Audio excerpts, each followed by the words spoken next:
Guys, hi everyone that's watching today. My name is Javant, and today I'm going to be interviewing Sarvesh, and he's going to be speaking a little bit about his career, and I'm going to be asking a few questions for you guys. So, Sarvesh, you want to introduce yourself? Yeah, hey, thanks for quick introduction about me. I'm Sarvesh Gupta.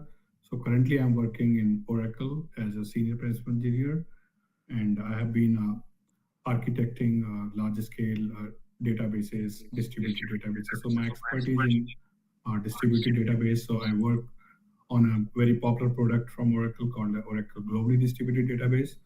So where it supports like linear scalability in case you're you can basically scale a database to some extent, like you want to increase the cpu, you want to increase the memory, so that processing power, it has some limitations. So we there's a concept called distributed database where you can scale the power of your machine, you can scale horizontally, and whatever compute, whatever storage you need, you can add more database server. So I work on that technology. I have worked on many domains like health domain, banking domain, and travel your domain. I have developed many travel ERP systems. I have worked on many banking system. So that's about my background. Yeah, thank you. Okay, so you want to speak about a little bit about your time at Oracle? Like, what did you learn and how did you get your job there? So as I mentioned, my background was a database. Like I started my career as a Oracle database expert. So I got in-depth knowledge about the Oracle database, like how it works, like SQL, PL SQL.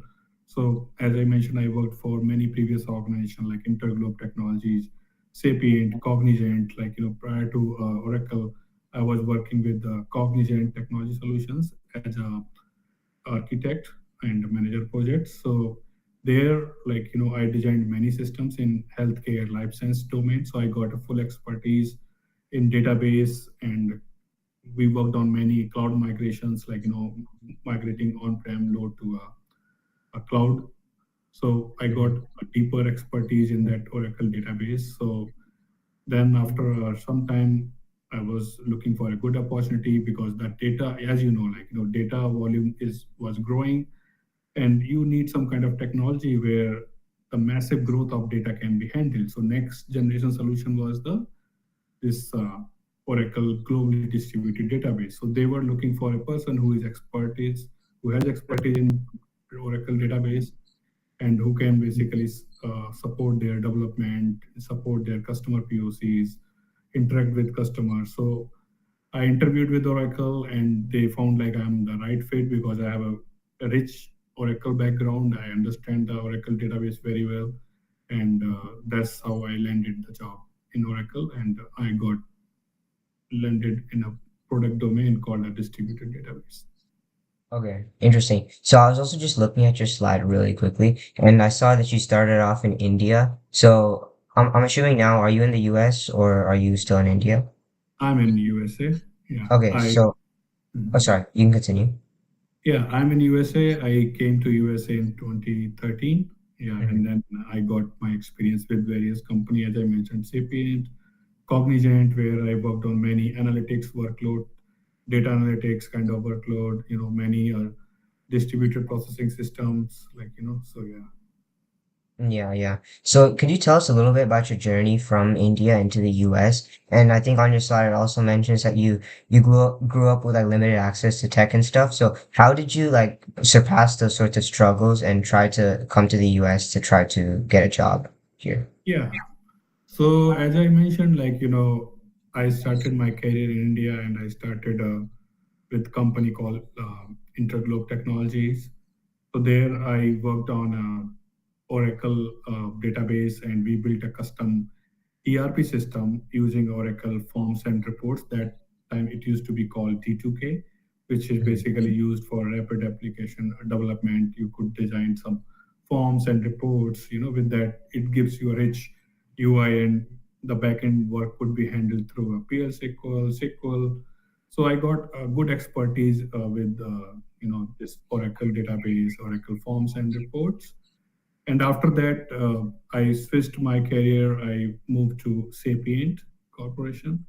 With Sapient, I was working for a US based customer called TD Bank, where I designed their collateral management system. So they used to give a mortgage, loan, and I got a lot of expertise there. So after working with Sapient and for the US client, they were very impressed with my work and they offered me a visa called L1, and then I came on this visa to USA because I had to design their banking system. Like I had to, there's a program called FileNet P2P8 migration. So they were looking for a person who has expertise, who could understand the banking domain very well. So I got that visa sponsorship from my customer TD Bank, and then I came to USA on that work permit, work visa. And then I got expertise on the banking system, so I developed that collateral management system. So after working for almost like for 2 years with the TD Bank, then I worked for different customers, like in some retail domain, some in like financial domain. Yeah, so that's how my journey has been. And after the Sapient, as I mentioned, I switched my career. I joined Cognizant, where I worked as a manager projects, or you can say technology architect. There I worked for 5 6 years, and then I landed another job in Oracle. That's the so in my entire career I was using the technology, and I landed a job in a company which built that technology. So nowadays I am also building the technology. I'm very proud to say, like, I'm a part of a company where, like, I used to work on that technology, and I work for a company which basically build this technology. Yeah. Okay, yeah, interesting. So I think your journey from India into the US seems like a very unique journey and it seems pretty interesting. So for those people that not necessarily in India, but just in general international students that are thinking to come to the US, maybe even study here or get a job here after they attend college, what's the process in doing that? And how can someone who wants to do something like that approach it? Yeah. So for a person, like, if someone is graduating, okay, from a college in India, or maybe USA, so first thing is, I think you need to be technically strong. I mean, initial phase kind of is a nurturing, like you need to learn the technology set. It could be just a one technology set. You have to be excel on that, like, so maybe. And one thing I feel like personally, data is very important for any industry. Like, as I said, how I landed job in Oracle, because Oracle was looking for a person who could handle that massive data growth, right? Because you can, if nowadays we talk about the petabytes analytics, like, so to handle this petabyte analytics, you need a system. That's why where this distributed database or distributed processing comes in picture.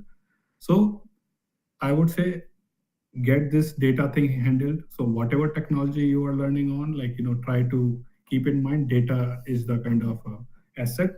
So if you can handle, your technology can handle that data, that asset, you can grow your career in that domain. So try to learn some technology, like, it could be like there are many technology set, like nowadays you can say distributed processing, it could be Spark, or it could be like as I mentioned, Oracle sharding or Oracle distributed database. It could be Snowflake. So that can handle massive amount of data. So get your hands on into that, work on that for like 2 3 years. Probably then, if your customer or your employer is very happy with your work, then probably they can offer opportunity. Your customer or employer can sponsor a visa. It could be like your L1 visa, L2, or it could be H1B visa. So there are many paths, like, as I said, like H1B visa, that's the employer and sponsored. So they can sponsor your H1B visa, and then you can get some customer here in USA, and you can come to on site in USA and work on H1B visa. So that, I believe, a path. But yeah, if you want to go, there are other different paths as well. Like, some people try for EB1A, that is for researcher. Like, if you want to go in that route, then probably you need to make your EB1A or O1 visa. Like, you have to build your profile very strong. Like, it needs to be a kind of researcher. Like, you have to start working on publishing some paper, doing some research, like, participating as a judge, like judging a lot of works, participating in many conferences where you can participate as a judge, as a session chair, as a keynote speaker. So that's how it's a journey. I think it's gonna take like 2 3 years to build that profile, that kind of profile, and then you can apply for EB1A also. Like you can apply from India as well. So that Hmm. directly gets you I-140 approved, and then you can get your green card very quickly. So yeah, Yeah, that's cool. So I think your insight in that regard was like really good. But in general, if someone wants to start a career in CS and that in sort of data analysis and the data field, how would they do that? Because in your slide I'm noticing right now, you said that no matter like where you start from, you could easily like get successful in this field. So what's a good starting point for someone that knows nothing and someone that's in the high school experience or like in early college? How can they get started on this? Yeah, so someone like if he's in high school, what he's supposed to work, he should work with a professor, like, get some kind of a research work, like, maybe they can try to learn, like, they can use some YouTube channel, try to get hands-on with Python, how to use different models. Maybe they can use some models which are basically their study related, like, so there are many models. There are free models, and nowadays I think it's very easy after getting the AI. Like you can take help from like Claude or ChatGPT or Gemini. Like so if you should, first thing I would say, baby step would be like learn Python, get hands on with Python, and then after learning Python, you should learn how to use AI models, and then probably start working on that, towards some kind of a research paper. So maybe you should try out and reach out to some professors who can help out like in that research work, like so you talk to them if they are happy to help you out, like, and there are many people, I believe they are paid, but they help, like they will assign us a mentor, like for example algovers, they will assign us a mentor. You can work with them, they will train you, and you can publish your research work in some good conferences like neuro ips or other. If that get published, then I think it would help your getting a good college, like because you have, for example, nowadays are summer, right? We have summer, so Mhm. we should utilize that summer to get this kind of research work published. So once you apply for the college will get to know, okay, this guy, he utilized his summer, like and he published a research. So that's how it separate you from the other people, like who did nothing. Maybe they just a normal work, but they did not like publish a research work, or like building some kind of app, okay, which can solve some community problem, like so maybe there it one example could be like there are senior people that are always looking for help. So maybe you can develop an app how they can communicate or they can reach out for help.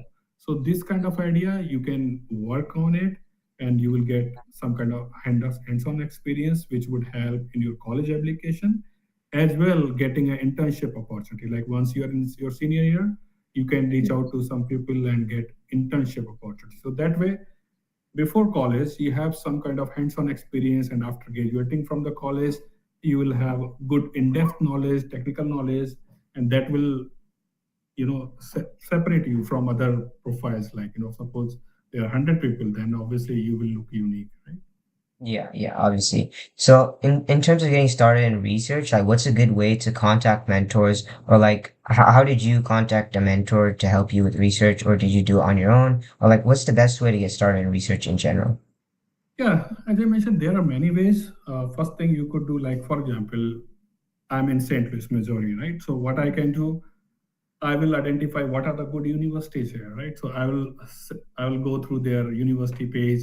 Suppose my interest is in computer analytics, okay? So I Hmm. will find out the contacts through their website, and I'll send an email to each and every professor like, hey, I am interested. I want to do some work during my summer.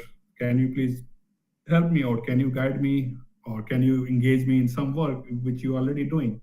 So that way professor will have some work, like maybe you will not get answer from all the 10 people, maybe you will get a single answer, right? So that way That way, you will find out a person, a professor who can be your mentor and who can guide you, or maybe he can call you on campus. Like, if he has some kind of work he's doing some kind of research. That is the Hmm. one way. So, not only locally, you can reach out to other university because computer science, all these things can be done online. Okay. Other thing could be, there are many companies, as I mentioned, Algoverse, Better Minds. There are many companies like they run some kind of summer program, cohort program, and they take some money, but I think they give you good experience. With that, you can get some kind of a letter of recommendation as well once you complete your project, once you build that application, the app, whatever you joined for, and if you do a good job, then obviously you're going to get a letter from them as well, and which will help in your college application. So that way, Hmm. yeah, I think nowadays it's very easy. Like, as I mentioned, these are the ways, but you can use some models like, Chat GPT or Gemini. You can ask them for the content. They can compile a list of professors. You can just send an email in bulk. Like, there could be a number of ways. Yeah. Okay. So I think on that topic of AI itself, like what's the use case of AI in data science and just data analytics, and how can AI propel that field? Uh, so there could be many use cases of AI, right? So, for example, like, as I belong to a database field, right? Hmm. And to get something from the database, I want to retrieve any information. There is a Yeah. language called SQL, structured query language. I should know, okay, for example, I have employee data. I want to find, okay, who are the employees eligible for the bonus, right? So I would have to know the SQL, like select star from employee table based on this criteria, right? You have to use where predicates. But what AI, how AI could help, maybe natural language processing, NLP. So you can develop a model, AI model, where you just give your prompt, just like in a normal human language, and it gives you the answer back, your result set back. So being a layman person, I don't need to know the SQL query, right? It can just interpret my prompt and it can give you the result set back, right? Hmm. So not only the um, answers or the result set, which is kind of like in previous stage how it used to be, like you have to design your application based on if else condition, what customer can ask or a layman person can ask. But nowadays, with the help of this AI models, it can interpret, it can convert that to that natural language processing to a language which system can understand, and it can give the results set back. So that's how AI is evolving. Like there are nowadays many models, like so it can solve your questions, like suppose you have question answer set, and if you ask a different question, then it has developed that kind of intelligence. That's why it's called artificial intelligence, that it can answer all the questions. Yeah. Yeah, yeah. So just another quick question. How did you land on data analytics and what made you want to pursue that field specifically? Was there something like in your upbringing or was it like something different and completely? So see, when I started my career, that time it used to be a database, and Oracle was a big name, like Oracle database. Okay, so I started as an Oracle database developer. As the time was passing by, like field was kind of evolving. So once you have a data, you have to perform some analytics, right? So Hmm. that's where when this data warehousing came in picture, where people were running some kind of analytics, where they were building dimensions and facts where they could get the information, right? But the size was so massive, like as I mentioned, nowadays people do analytics on the petabytes. So size was growing. They wanted some kind of system which can do your distributed processing as well, the format, the data format which can support this analytics. So that's where this different file format like Avro or Parquet, Iceberg, all these format came because they can handle your data. They are made for analytics, like because it stores columnar Yeah. format, and your analytics is faster on the columnar. So that's how industry trend changed, technology got changed, and data analytics field was evolving, so customer was asking, okay, so it was customer driven, the requirement was driven, it was need, for the time, I want to perform some analytics on my data, but others standalone system couldn't handle that, right? So Hmm. that's where all this field was evolving. And then when we got the different technology, for example, Snowflake came in picture, Spark came in picture. So field was kind of evolving, and then this Sarding Oracle distributed database came in picture, and now people are going towards this analytics. Cloud came in picture, people wanted to store their data on the cloud and then do analytics on top of it, object storage, they are getting the cheaper storage. And some people are building a technology where it can cache your data from the object storage, perform analytics on top of it, so you get your you can run analytics using your commodity hardware. It's like a cheaper storage, cheaper compute, but they have intelligent cache. It will cache your data and you can run your analytics on top of it. So for a strategic decision, they can, they usually people run their query more than one time, maybe twice, right? So they can use this cache and they can get the result faster. So that's how technology evolved, and data analytics now it's a kind of hot topic. Yeah, yeah. Interesting. So back to the topic on research. So how can you talked a little bit about how to contact professors and how to do that, but how do you come up with a research topic and how do you go from someone that knows nothing to like someone that's obviously publishing lots of papers without a research mentor? So let's just say if you're in that sort of situation where you don't have access to that, how can someone learn how to do research and how to do it properly? Yeah, that's an interesting question. So first thing is you have to know, okay, what's your interest. Okay, Mhm, so for example, you want to do a master's in business, okay, entrepreneurship, right? So you want to do something in that field, but maybe you want to do major in that, maybe minor, you say, okay, I'll go with computer science, something, so then you got a two combination, you got a AI, computer science, and as well business entrepreneurship, right? So what you can do to get good college and to apply for good college, what should my application should have? Maybe I should develop some kind of research work, some research paper, where it can be a combination of AI and business, right? mhm, So that's how, okay, it will come in your mind, okay, I should write some kind of paper which is a combination of both, like AI and business. So maybe use that AI with business and get some topic related to that field, like, um, analytics with the business, how you can perform analytics or develop some kind of a model which can basically give business insight, so that way you can get some topic. And then once you get to know your topic, probably then start reaching out to people, start reaching out to professors or some kind of industry experts as well, some people have, I know, many people have approached me, and asking for the help. I have mentored them, how you can develop a model, how you can use a technology, some people should know, how to store your information, how to store your data. So obviously you need a database, how to process that, you need some kind of language which can process your data, right? So mhm. that's how I think you can basically get your good research topic, try to reach out to people, try to reach out to professor. Okay.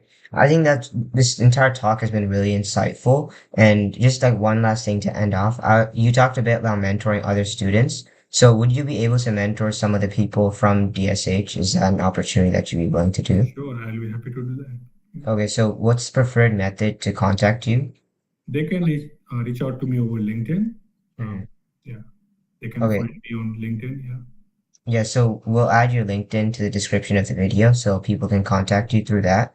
And I think it's been a really nice talk this last like 20-25 minutes. Thanks a lot for coming by and hope you have a good rest of your day. same here. Thanks for having me.